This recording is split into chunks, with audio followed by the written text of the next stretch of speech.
Hi friends, welcome back to my channel. ఈరోజు నేను మీకు చూపిస్తున్న రెసిపీ వరినూక పులిహోర. వరినూక అంటే మన బియ్యం రవ్వ ఉంటుంది కదండి, ఆ బియ్యం రవ్వతో పుల్లగా పులిహోర చేసుకోవచ్చు. ఏ విధంగా చేయాలో చూసేద్దామా? ఏ హడావుడి లేకుండా చాలా ఈజీగా 2 minutes లోపే మనం మీకు చేసేసుకోవచ్చు. ఏ విధంగా చేయాలో చూసేద్దాం. బయట మార్కెట్లో దొరుకుతుంది కదండి వరినూక. ఆ వరినూక నేను ఇక్కడ తీసుకున్నాను. మనం ఇంట్లో చేసుకున్న బియ్యం రవ్వ అయినా పర్వాలేదు.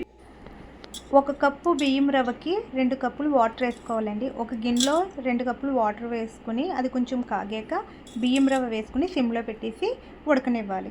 ఈ విధంగా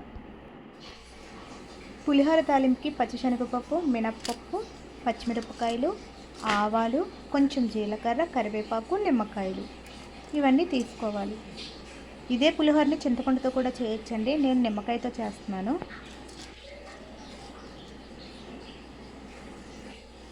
ఇప్పుడు స్టవ్ మీద ఒక గిన్నె పెట్టుకోవాలి.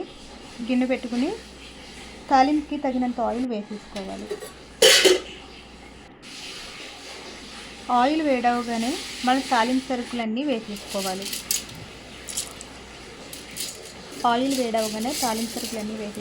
పచ్చిశనగపప్పు, మినప్పప్పు, పచ్చిమిరపకాయలు, ఆవాలు, జీలకర్ర, కరివేపాకు అన్నీ వేసేసుకుని ఒకసారి వేసుకోవాలి. అది వేగాక నిమ్మకాయని కట్ చేసుకుని గింజలు లేకుండా రసం పిండేసుకోవాలి.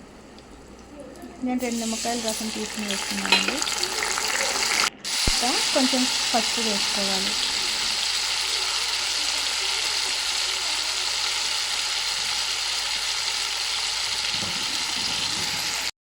ఇప్పుడు మనం ఉడకపెట్టుకున్న వరి రవ్వ వేసేసుకుని బాగా కలుపుకోవాలి. అంతే, ఎంతో ఈజీగా ఉండే వరినూక పులిహోర రెడీ.